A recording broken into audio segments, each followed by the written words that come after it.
Desafiando Gigantes. Se eu perguntar aqui, quem já assistiu Desafiando Gigantes, levanta a mão. Oh, glória! Vai entender a pregação. Quem não assistiu, vai entender também, mas fica a dica para assistir depois, tá bom? Esse filme é dos irmãos Kendrick. É um filme de 2006. Antigo, gente, um filme antigo. Hoje só tem no YouTube para você assistir. Mas é um dos filmes dos irmãos Kendrick, como Corajosos, como Quarto de Guerra e assim por diante. E hoje, então, nós vamos trabalhar este filme, Desafiando Gigantes. E o nosso versículo base, versículo para memorizar, é um versículo muito conhecido, Mateus 6:33. Vamos ler juntos? Mas busque em primeiro lugar o reino de Deus e a sua justiça, e todas essas coisas lhe serão acrescentadas. Hoje nós vamos estudar um pouquinho do filme e embasar os princípios que esse filme carrega. E nós temos como base do filme Mateus 6:33. Amém? O filme começa mostrando a história deste homem. E a sua vida estava desmoronando. E este é o primeiro tópico nosso. Quando a vida desmorona. Ele se chama Graham Taylor. Ele é um treinador de futebol americano há 6 anos do time Eagles, de uma escola. E esse treinador, ele está vindo em uma fase muito ruim, de derrotas, cada jogo uma derrota, uma fase de os jogadores estão desmotivados, a escola está reclamando, os pais estão fazendo tipo um complô contra ele, querendo tirar ele como treinador. E a vida desse homem como treinador, a vida profissional dele está desmoronando. Aí você fala assim, Rafa, só a vida profissional. Então, tem um outro detalhe. A vida financeira dele também está desmoronando. No filme vai mostrar o carro quebrado. Aí ele chega em casa, o fogão quebra. A casa está com um cheiro ruim. Tudo parece que está dando ruim na vida dele, desmoronando. E, além disso, além de uma vida financeira desmoronando, uma vida profissional desmoronando, este homem há 4 anos, junto com a sua esposa, tenta ter um filho. E eles, nessa sede de ter um filho, há 4 anos, tentando e não consegue, ele vai fazer um exame. E nesse exame, qual é a notícia que ele recebe? Ele é estéril. Esse homem fica abalado. Carreira desmoronando, família desmoronando, e agora ele não pode ter filhos. E ainda a culpa é dele. Esse homem está devastado. E nesse cenário caótico que nós vamos desenvolver hoje, que nós vamos ver o agir de Deus. E 3 alunos vai se destacar. Diante de toda essa confusão, 3 alunos que jogam no time do treinador Taylor, que está ali nesse time do Eagles. E esses 3 se destacam por quê? O primeiro é o Matt. O Matt, ele é um rapaz que não respeita a autoridade do pai, que desobedece, que faz o que quer, não está nem aí com nada. E ele tem esse desrespeito, ele não obedece, ele não cumpre as regras do pai. Depois nós temos Brock, que é esse. Ele é o capitão do time. Mas além de ser o capitão, fora ali dos jogos, ele é um péssimo aluno. Quando eu falo um péssimo aluno, gente, é aquele aluno que não só tira notas baixas, mas que repreende ali os professores, faz gracinha com os amigos, e assim, um caos de aluno. E por último aqui é o Daniel, que no filme é Daniel. Daniel, o que vai acontecer? Ele é um menino que veio de fora, é de outra cidade, e ele está ali para jogar, está ali para estudar. Só que o pai dele fala assim, olha, você jogava futebol tradicional, o nosso futebol. Você jogava futebol, ele fala, mas não tem futebol ali na escola. Eu preciso, só tem futebol americano e é muito difícil. Ele fala, não, vai lá, você chutava bem. Gente, mas ele chutava bem no gol, não em jardas. Ele precisava treinar, era outro esporte. E esse menino se vê devastado, ele tinha mente de derrota já. Ele falava, eu não sou bom, eu não sou capaz, para que eu estou no time? E ele vai trabalhar tudo isso.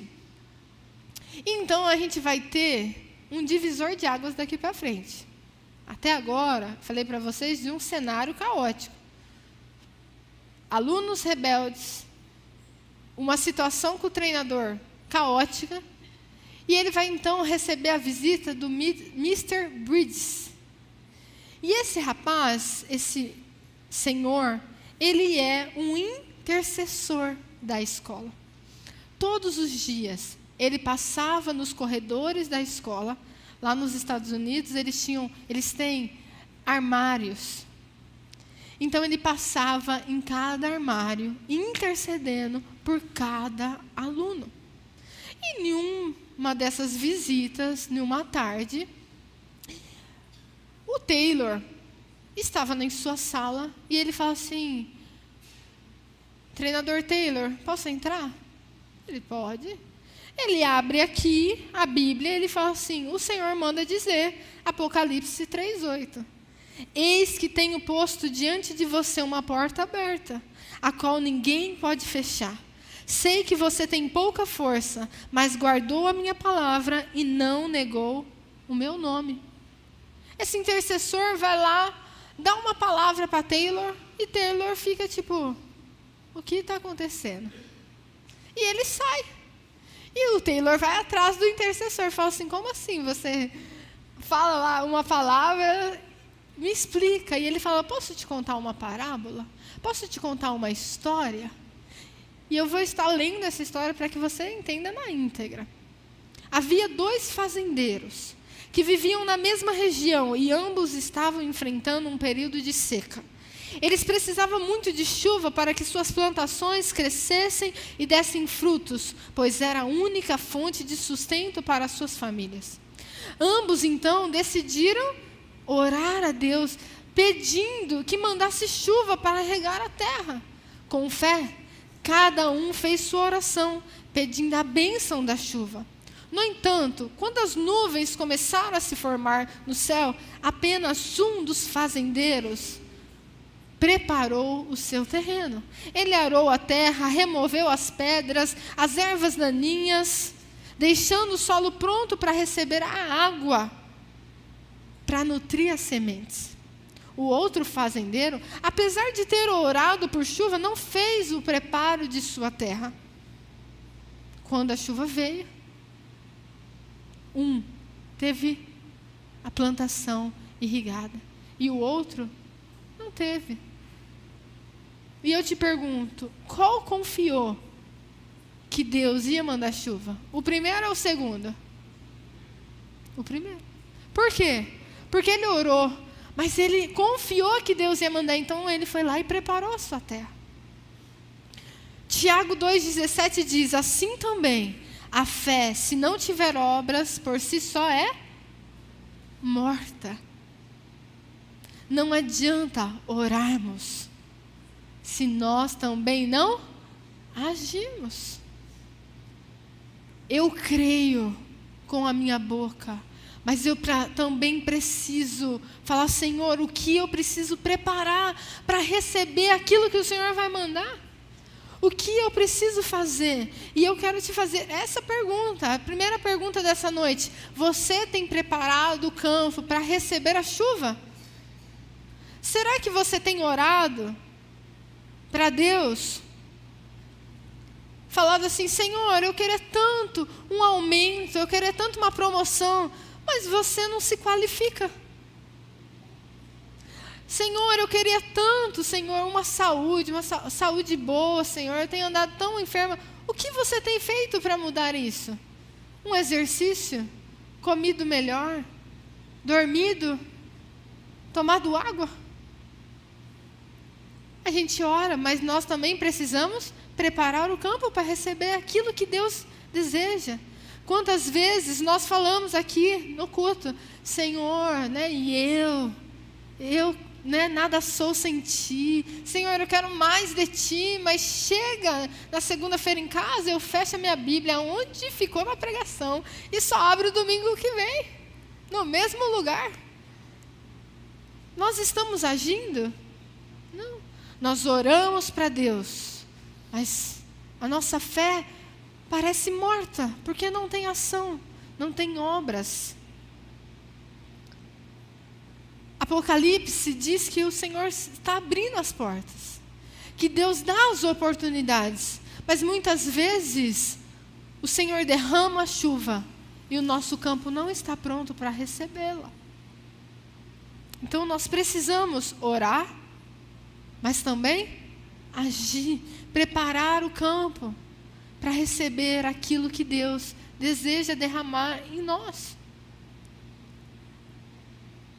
E aí, depois dessa conversa com esse intercessor, grande intercessor, Taylor, ele toma uma decisão, ele fala, opa, eu preciso mudar algumas coisas, eu preciso organizar algumas coisas. E ele, todos os dias de madrugada, esse homem está orando, está lendo a Bíblia, algo está incomodando o seu coração, ele sai para orar ali, tem tipo árvores, uma paisagem, e ele vai ali, ora, e ele, Senhor, me dê uma direção. E este homem, então, ele percebe que ele precisava colocar Deus em primeiro lugar em tudo na vida dele, e honrar Deus em tudo na vida dele.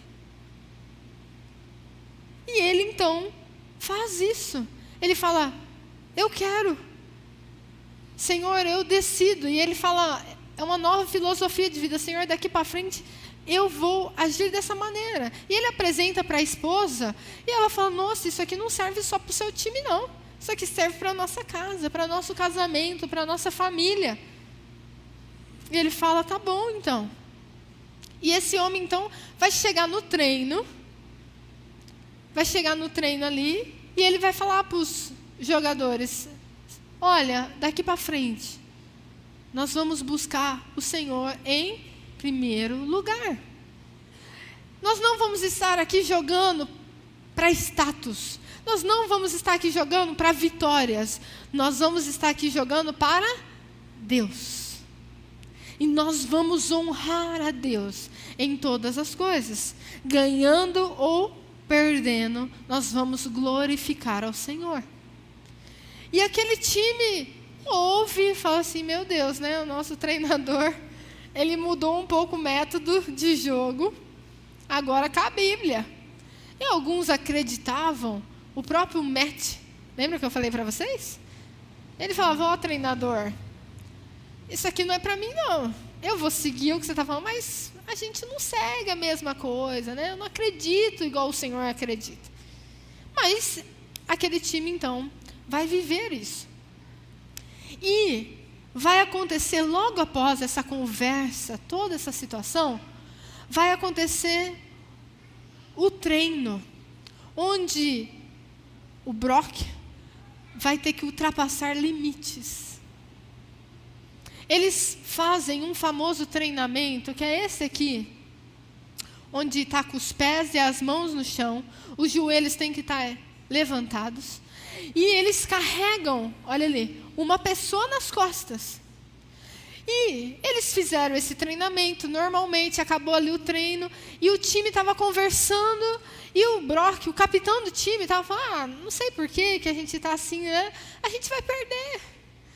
O Taylor escuta e fala assim, Brock, você acha que nós vamos perder o próximo jogo? Ele fala assim, então, pelos resultados ultimamente, né? Assim, só se a gente vencer mais. Ele fala, Brock, você vai fazer o exercício de novo. Mas por quê? Você vai fazer de novo. cadê? Chama o rapaz sobe nas suas costas, você vai fazer vendado desta vez. E vem dos olhos do Brock. E o Brock não entendendo nada, ele fala, tá, e quantas jardas o Senhor quer que eu caminhe? 20, 30, 50? Ele, Brock, você vai dar o seu melhor. Combinado? Você vai dar o seu melhor para mim, Brock. E ele fala, não, combinado, Brock, eu estou falando sério, você vai dar o seu melhor? Vou, treinador. E coloca a venda nele e vai. 10 jardas, 20 jardas, 30 jardas, 40 jardas, 50 jardas, e o Brock começa. Tá doendo. Treinador, tá doendo, tá queimando, tá doendo. Vamos, Brock, você falou que ia me dar o seu melhor, quero o seu melhor, e vai. Até que esse menino desmorona no chão de dor. E ele começa a chorar. Eu consegui alcançar 50 jardas. E o treinador fala, Brock, olha, Brock, você atravessou o campo de 120 jardas, Brock. E esse treinador fala para Brock, se você como capitão já entra em campo como um derrotado, o time inteiro vai entrar como um derrotado. E eu quero fazer mais uma pergunta para você. Você tem vivido com uma mentalidade derrotada? Quero que você pense. Você tem vivido com uma mentalidade derrotada? Quantas vezes nós estamos limitando o agir de Deus, porque a nossa mente está limitada. A nossa mente já está derrotada. Senhor, eu vou orar por cura, mas a medicina já está desacreditada. Vocês estão entendendo? Que nós estamos caminhando não com a mente e não com os olhos espirituais, mas nós estamos caminhando com os nossos olhos humanos. É impossível, é improvável. E nós estamos limitando o agir de Deus. Mas Hebreus 11, do 1 ao 3 diz, ora, a fé é a certeza de coisas que se esperam, a convicção de fatos que não se veem, pois pela fé os antigos obtiveram bom testemunho. Pela fé entendemos que o universo foi formado pela palavra de Deus, de maneira, olhem isso, que o visível veio a existir das coisas que não são visíveis. Isso é fé. Se nós limitarmos o agir de Deus porque nós não conseguimos enxergar, nós estamos vivendo como esse menino, já entramos na batalha espiritual derrotado. Essa passagem está nos desafiando. Será que eu realmente vivo, oro, eu entro numa batalha, eu oro por alguém realmente confiando que o Senhor pode fazer? Hoje de manhã eu dei um exemplo, nós temos as visitas semanais aos enfermos, e tem uma pessoa em que nós visitamos, em que ela está debilitada há 1 ano, vegetando em sua cama, não fala, não se move, não come. Ela nos reconhece, ela fala com os olhos, eu falo, você quer que canta? Pisca para mim. Ela, você quer que faz tal coisa? É assim. E por muitas vezes eu vou lá, e esse versículo aqui me confronta, meus irmãos. Porque a gente vai orar por ela, só que eu estou vendo ela há mais de 1 ano, daquela forma. Todo mundo falando, não tem mais volta. Aí você vai orar, pelo quê? Pela cura. Eu falo, você vai um dia estar lá na igreja. Nós cremos não com os nossos olhos humanos, mas pela fé que Deus tem a capacidade de fazer, e infinitamente mais do que pensamos ou imaginamos. Esse é o nosso Deus, vocês creem nisso? Então, quando nós entrarmos numa batalha pelo aquele filho, que você olha e fala assim, Senhor, não tem mais jeito? Tem, para Deus tem jeito. Uma vez, uma pessoa chegou para mim, ali, no atendimento, falou assim, Rafa, se Deus salvar aquela pessoa, aí eu falo, Deus, olha, não tem mais nada para o Senhor que é impossível. Eu falei, irmã, você não sabe o que o Deus pode fazer. Deus é o Deus dos improváveis, dos impossíveis. Mas nós precisamos viver com uma mentalidade da fé. Não pelos olhos humanos, não pelas lentes humanas, mas com os olhos espirituais. Olhar para o nosso problema e falar, tem solução, em nome de Jesus. Não porque eu consigo ver, mas porque em Cristo eu sei que eu posso vencer. Se hoje Deus te chamasse para rastejar com Ele, você confiaria na voz de Deus? A gente fala, sim, eu confiaria, né? A gente aqui. Mas na hora que chega a luta, não é fácil a gente falar esse sim para Deus. E aí a gente vai ver que uma decisão daquele treinador vai começar a ter um impacto gigantesco. Lá na escola vai ter um avivamento. O que acontece? Eles têm aula de ensino religioso. E numa tarde, eles vão para o campo, ali para que ter aquela aula. E naquele dia, Deus, Ele se move naquele lugar.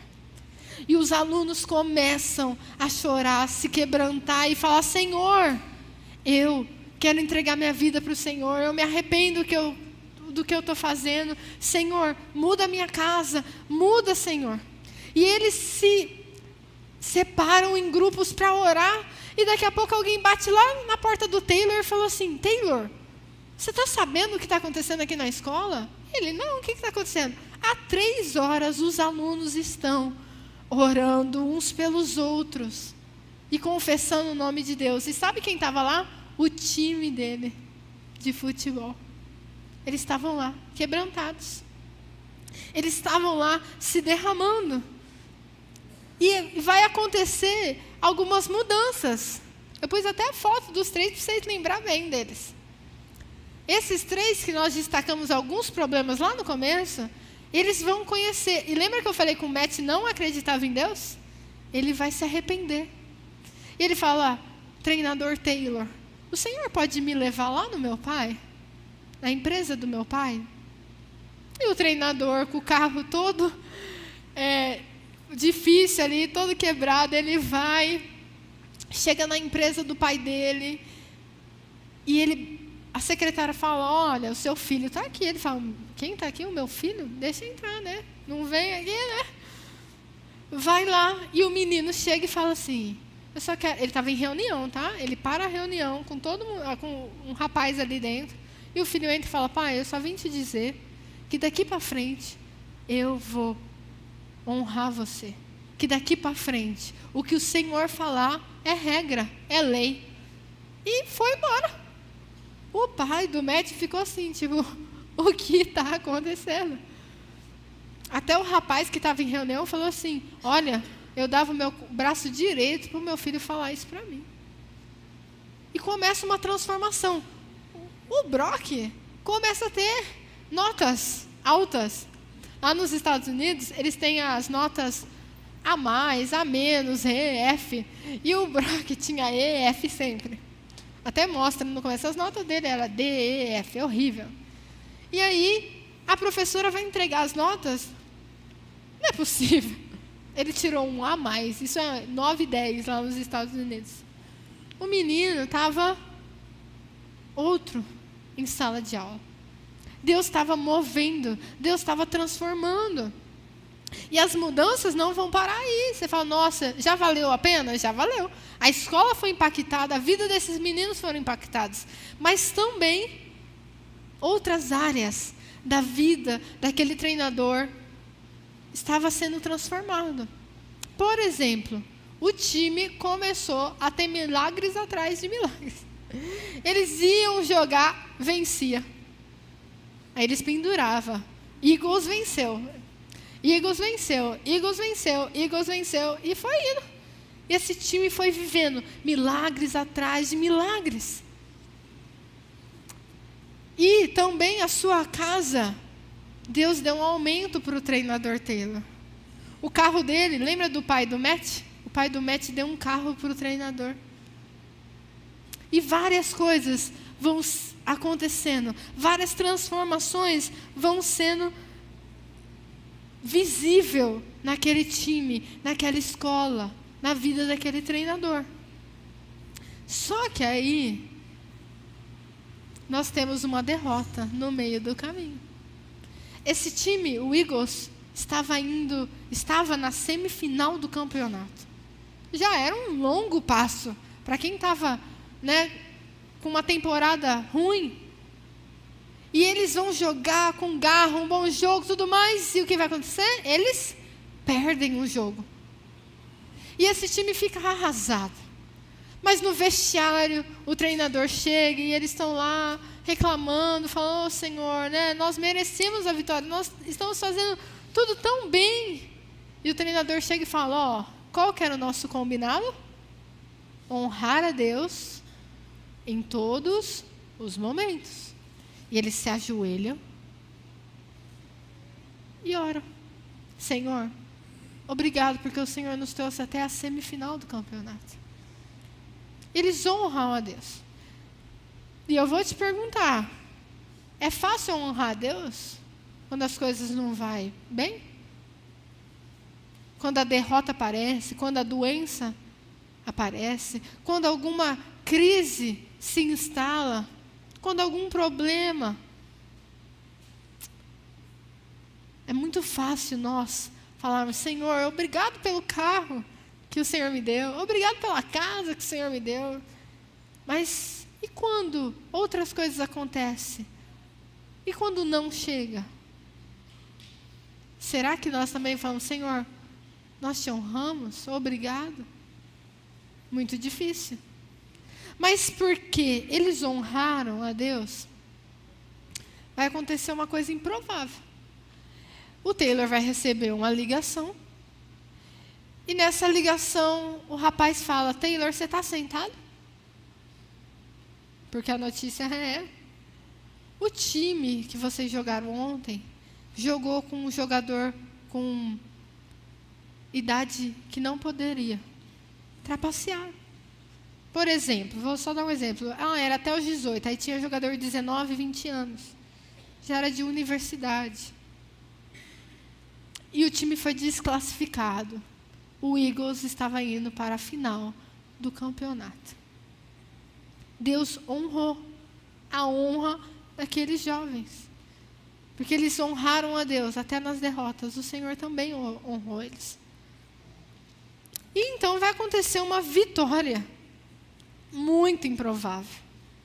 Sabe por que vai acontecer uma vitória improvável? Porque o time que eles iam ali jogar contra, eu até ia brincar, hoje, no culto da manhã. Era tipo Flamengo e Bayern hoje, entendeu? Improvável. Os flamenguistas, vai vencer. Eu estava torcendo, tá, gente? Mas era improvável. Era tipo isso hoje. Então, ali, o que acontece, gente? Gigantes contra o Eagles. Um time de 32 pessoas contra um time de 85 jogadores. 3 vezes maiores do que o Eagles. Um time estruturado, bem treinado, eram gigantes mesmo. Improvável, gente, essa vitória. E eles decidem, então, nós vamos jogar hoje para o Senhor. Não importa se nós vencermos, nós chegamos na final. Só que o treinador disse: vocês vão dar seu melhor. Lembra? Vocês vão dar o melhor para Deus. E esses jogadores, eles entram em campo. E já de cara está perdendo de 14-0. Eles olham assim e falam: não é possível. E daqui a pouco, touchdown. O Eagles faz 7 pontos. Meu Deus do céu, 14-7. Já é uma esperança. Mas está longe. E o treinador dos Gigantes fala: como que eles estão fazendo pontos? Não, e eles começam a marcar de 1 em 1 e bola, e vai dando certo. E esse time empata o jogo. 14-14. O time de 32 jogadores estava esgotado. Porque, gente, era só uma troca ali, não tinha muito jogador igual o outro para fazer esse revezamento. E o Brock vai liderar uma muralha. Isso é, não deixa passar 5 bloqueios. Eles conseguem bloquear 5 vezes a bola dos gigantes. E então eles ganham um lance.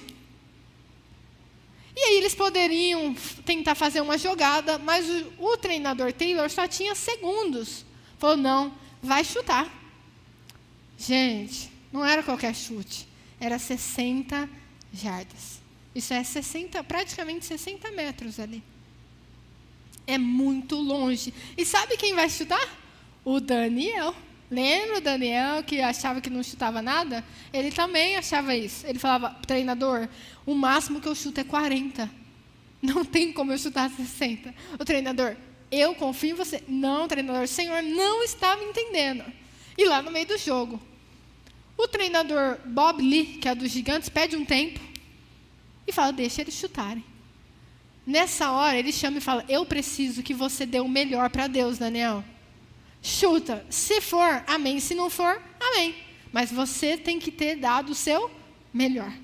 E esse menino vai. Na hora que ele vai para chutar, o vento muda de direção a favor dos Eagles. E a bola vai. Esse menino até escorrega na hora de chutar, de tão forte que ele foi.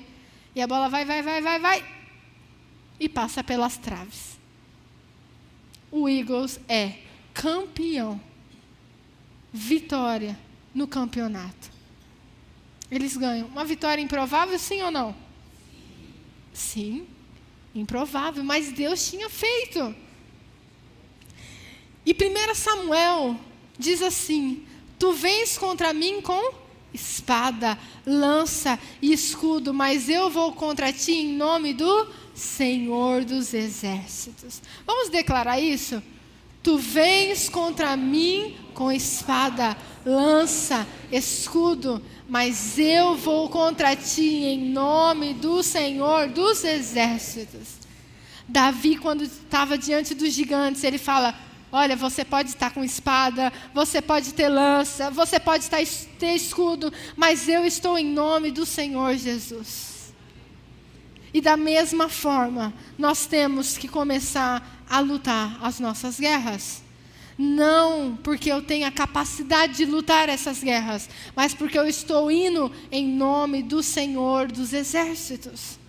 E eu te pergunto, quais são os seus gigantes?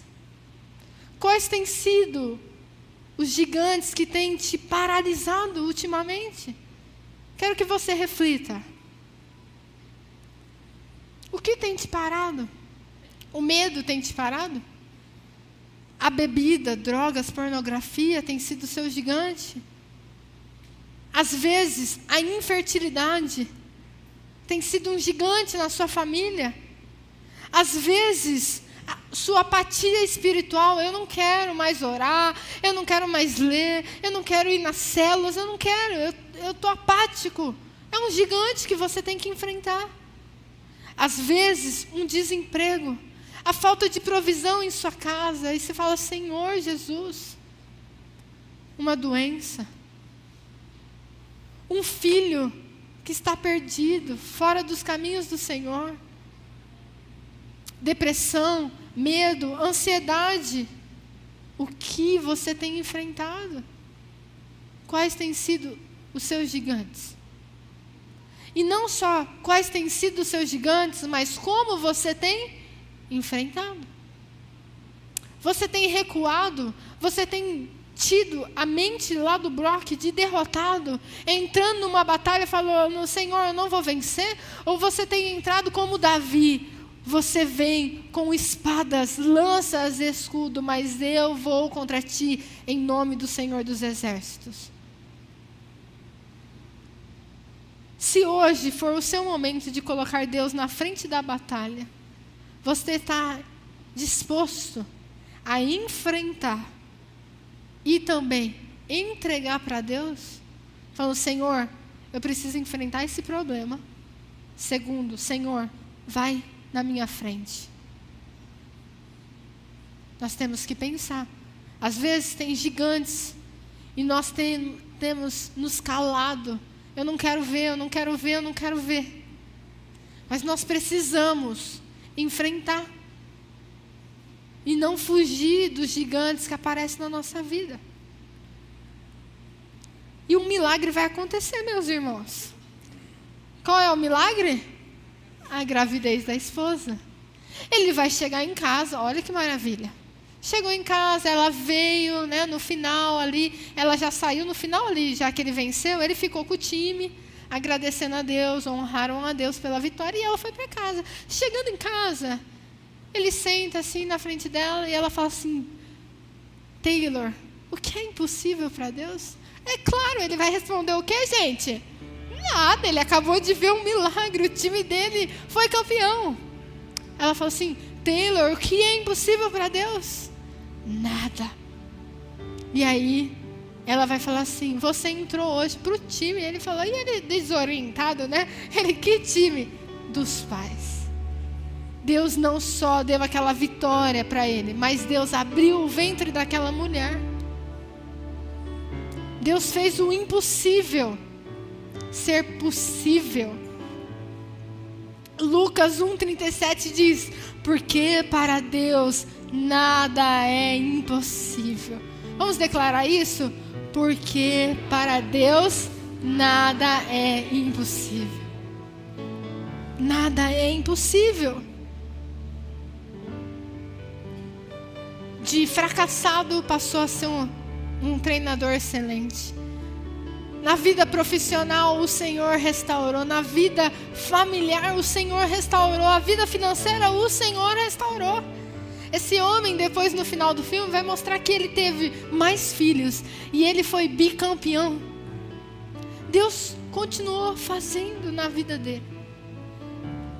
E eu quero concluir te falando assim: Deus está nos desafiando hoje para primeiramente entregar tudo. Primeiramente colocar Deus em primeiro lugar.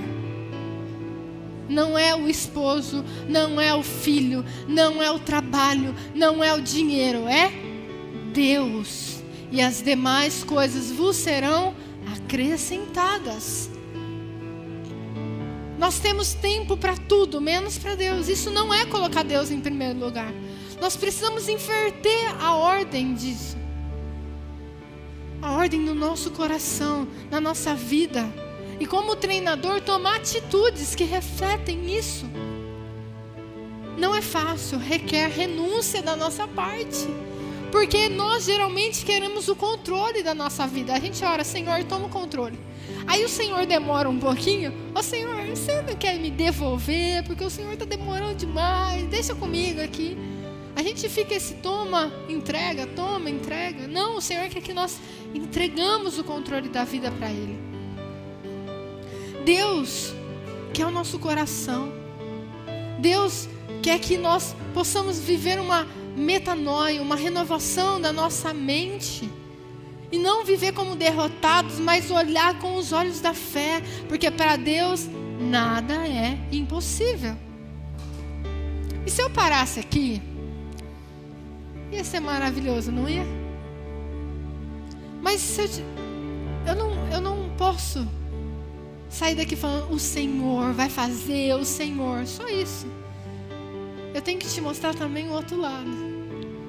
Se o Senhor não fizer, você ainda vai honrar a Deus? Se o seu milagre não acontecer, Ele continua sendo Deus? Será que, se acontecer algo que nós não imaginamos, nós conseguimos dobrar os nossos joelhos e falar: obrigado, Senhor. Tudo é para a Tua honra. O Senhor é o Deus do impossível, sim ou não? Sim. Ele pode fazer? Sim. Agora eu vou falar uma frase para você. Porque fé de verdade não é só acreditar que Deus pode fazer. Fé é adorá-lo mesmo quando Ele decide não fazer. Vou repetir. Porque fé de verdade não é só acreditar que Deus pode fazer. Fé é adorá-lo mesmo quando Ele decide não fazer. E nós vamos continuar louvando o nosso Deus. Mas nós temos que sair daqui Senhor, o Senhor pode fazer. E enquanto o Senhor não falar não, eu vou orar. Enquanto o Senhor falar não é por esse caminho, eu creio no que o Senhor, para o Senhor, nada é impossível. Como o Senhor fez na casa desse treinador, eu também desejo que o Senhor faça na minha casa, na minha família. Eu sei que o Senhor pode derrotar os meus gigantes. Eu sei que o Senhor pode quebrar os corações, quebrantar os corações. Enquanto há fôlego de vida, nós cremos nisso. Eu gostaria de te convidar a ficar de pé. Antes de cantar essa canção, de manhã, nós estamos com tempo ainda. De manhã eu contei para a igreja que há um tempo atrás eu fiz um investimento. Eu e o João compramos um apartamento. E tudo certo. Tudo certo. Até aí, a entrega, tudo certo. E esse ano, há um pouco tempo atrás, nós recebemos que alguns problemas estavam acontecendo. Algumas situações estavam acontecendo. E a entrega seria improvável. Eu falei, Senhor Jesus. E depois, falou, não vai entregar, mas vai atrasar. Então, irmãos, estou ainda sem apartamento. E aí, naquele dia, eu fiquei arrasada. Arrasada, sabe quando você fica arrasada? E aquele dia tinha até a célula. E eu falei, pela primeira vez na história, meus irmãos, eu não fui na célula, não foi porque eu tinha algum compromisso, mas porque eu não queria ir. E aquele dia, eu até ia, e aí eu falei assim, Senhor, eu vou lá. Não é disso agora. Eu preciso conversar com o Senhor. E naquele dia, o João estava triste. O João falou assim, eu preciso me deitar, eu não estou bem.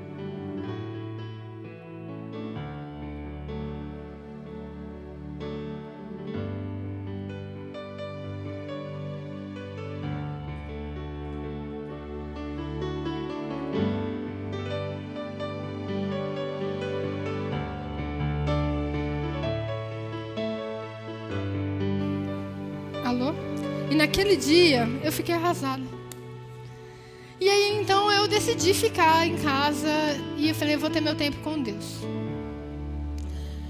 E a gente não quer ter esse tempo com Deus, né? E aí, eu peguei o meu violão, não cantei nada.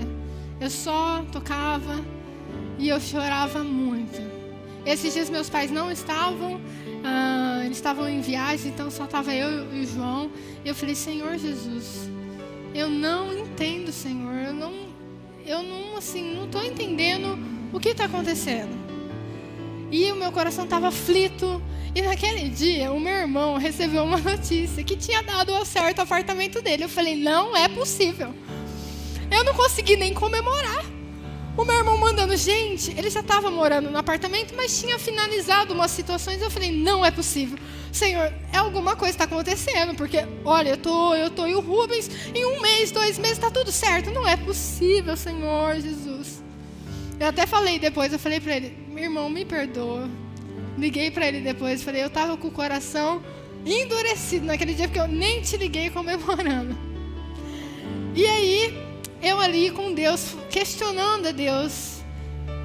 E eu falo para Deus o que eu estou sentindo, meus irmãos. Eu sugiro vocês fazerem o mesmo, porque Deus já sonda o nosso coração. Então fale, Senhor, eu não sei o que está acontecendo. E eu fui falando para Deus. Daqui a pouco eu estou lá tocando. O Senhor fala, não andeis ansiosos por coisa alguma. Não é possível. Confia no Senhor de todo o seu coração. E eu, não, Senhor. E o Senhor foi falando, e muitos versículos foi surgindo. Uns confiam em carros, outros em cavalos. Eu, porém, invocarei o nome do Senhor. E foi vindo, eu falei, Senhor, e eu chorava, eu não conseguia nem pronunciar. E eu tocando, e o Senhor dando versículo na minha cabeça. E eu falei, tá bom, Senhor. Eu não vou mais me preocupar. Eu entrego. Se der certo, amém. Se não der, amém também. E naquele dia eu falei, eu não vou mais ficar triste. Eu fiquei 2 dias, eu falei, não vou mais ficar. Isso não vai tirar a minha paz e tirar a minha alegria. E eu falei com o João, falei, não amor, tá errado. Isso aqui é só um gigante. E nós vamos vencer. Se vai demorar, se não vai, para Deus nada é impossível, nós vamos passar. E nós precisamos, irmãos, colocar nas mãos do Senhor. Confiar que o mais Ele fará. E que a vontade de Deus é boa, perfeita e agradável. Fala isso comigo, a vontade de Deus é boa, perfeita e agradável. Ele sabe o que é melhor para você. Ele sabe. Então eu falo para você, e não é por causa disso que eu confiei que eu não estou fazendo. Estou correndo atrás, estou fazendo aquilo que cabe a mim fazer. Mas confiando que o mais Ele fará. Que o resto está nas mãos de Deus. E eu falo para vocês o mesmo. Entrega ao Senhor. E o mais Ele fará.